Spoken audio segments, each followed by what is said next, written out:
Another hymn from the Book of Hymns or Psalms of Thanksgiving of the Dead Sea Scrolls. Number 10, V, 20-6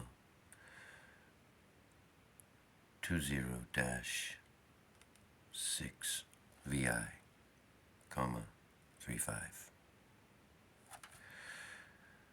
Blessed art thou, O Lord, for thou hast never abandoned the orphan, neither despised the poor. Unbounded is thy power, and thy glory has no measure. Angels of wondrous strength minister unto thee, and they walk at the side of the meek, and of them that are fearful of right doing, and of all the lost and lorn, that stand in need of mercy, lifting them out of the slough, when their feet are mired. So for my own part, to them that were my familiars, I had become a thing of contention, a symbol of strife and discord unto my friends, an occasion of fury and anger unto my fellows, of murmuring and complaint to all mine acquaintances. All that ate of my bread lifted their heel against me. All that shared my board mouthed distortions about me. And they with whom I consorted turned their backs upon me, and defamed me up and down. By reason of the secret which thou hast hidden within me, they went spreading slander against me, to men that were bent on mischief, because they hemmed in my way,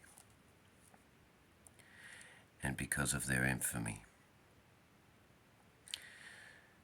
The fount of understanding was hidden in the secret of truth, while they went on contriving the mischief of their hearts, opening their shameless mouths, unleashing their lying tongues, which were like the venom of adders. Fitfully spurting forth like reptiles, they shot forth their hissing, vipers that could not be charmed.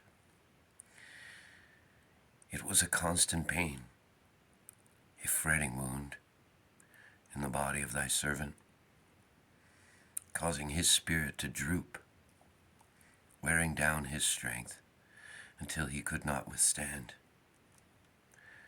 And they overtook me between the straits, where there was no escape. They thundered abuse of me to the tune of the harp, and in jingles chorused their jeers.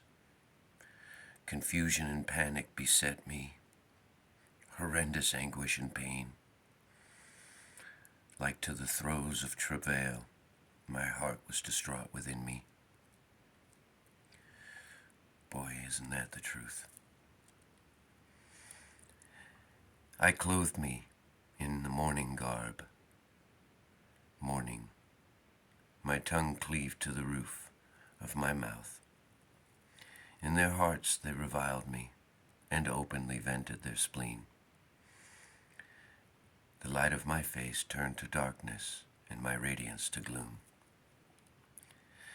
Thou, O my God, hast enlarged my heart, but ever they sought to constrict it. They hedged me about with thick darkness. I ate my bread amid sighs, and my drink was mingled with tears, which had none end. Mine eyes were dimmed with anguish, and with all the beclouds of the daylight, my soul was overcast. Sorrow was all about me, and the pall of shame o'er my face. The very bread that I ate seemed to be quarreling with me, and the very drink I drank to be at odds with me. They proposed to trammel my spirit, to wear down all my strength, with blasphemous mystic lore, converting the works of God into that which they guiltily imagined. I was bound with unbreakable cords, with fetters that could not be sundered. A strong wall was upreared against me. Bars of iron restrained me, and doors of brass. Over my soul swirled torments of hell. My heart was more distraught because of their obloquy, which they did heap upon me. Ruin encompassed me, and disaster which knew no bound, destruction which had no end. But thou, O my God, didst open my ear, and didst vindicate my cause against all them that traduced me. Yea, thou didst deliver me from the company of the vain, and from fellowship with crime, and bring me into communion with all the holy and pure, purging my soul of guilt. So am I come to know that in thy loving kindness, hesed, lies hope for them that repent, and for them that abandon sin, and confidence for him who walks in the way of thy heart without perversity. Therefore, though peoples roar, though kingdoms rage, I shall go comforted. When that they gather together, I shall not be dismayed, knowing that in a space thou wilt raise a reviving for thy people, and grant thine inheritance a remnant, and refine them to purge them of guilt, when as in all their deeds they have done as thy truth enjoined. Thou wilt judge them with loving kindness, hesed, with plenteous compassion and abundance of forgiveness, guiding them according to thy word, establishing them by thy counsel and by thine unswerving truth. Thou hast acted for thyself and for thy glory, that the law may come to fruition, and hast sent among mankind men that be schooled in thy counsel, to tell forth thy wonders through the ages, world without end, to rehearse thy deeds of power without surcease,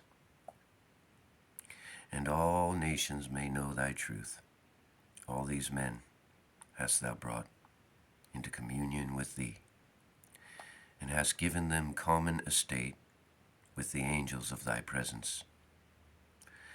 There stands no intermediary among them to approach thee in their behalf and bring them back to thy word, filtered through their mind, for they themselves are answered from out of thy glorious mouth. They are courtiers, sharing the high estate of all the heavenly beings. The seed which these men sow shall yield a flower unfading. The twig shall put forth thick leaves and become an evergreen, and give shade to all things. The branches shall tower to heaven, and the roots sink down to the abyss. All the rivers of Eden shall water its boughs. It shall thrive beyond all bounds.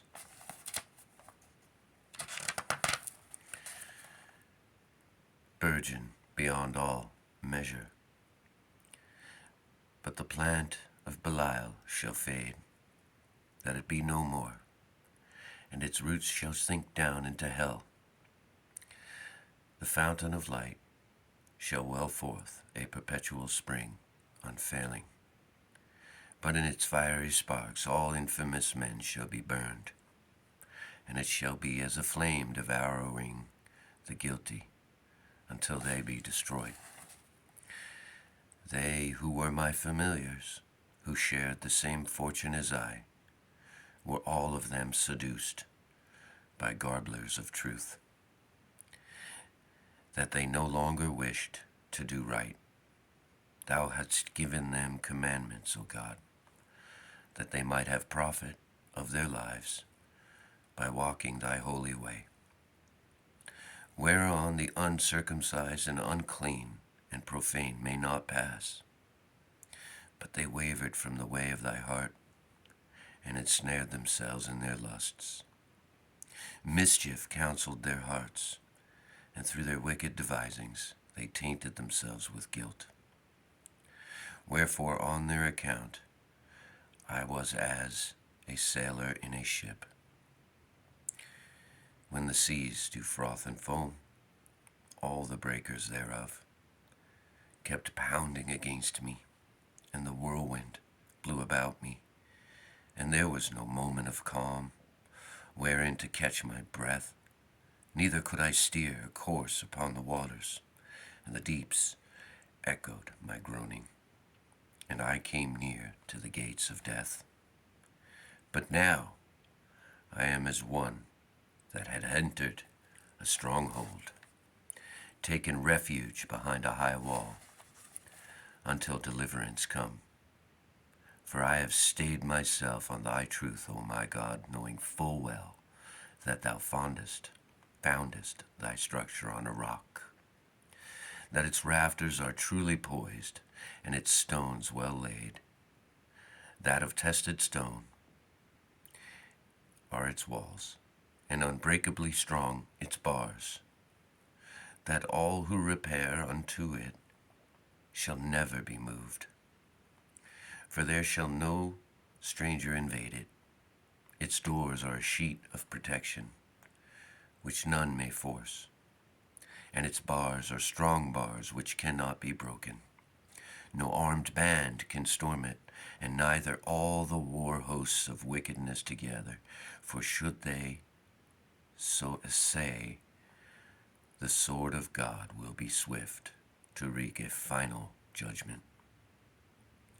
And all who acknowledge his truth will rouse themselves to do battle against the forces of wickedness, and all the sons of guilt will be no more. The warrior will bend his bow, and lift the siege forever, and open the gates everlasting to bring forth his weapons of war, and his legions shall go marching from end to end of the earth, and there shall no escape be for the guilty impulse of men. They shall trample it to destruction, that naught remain thereof. There shall be no hope for it, in weapons never so many, neither any escape, for all that fight in its cause. For the victory shall belong unto God on high.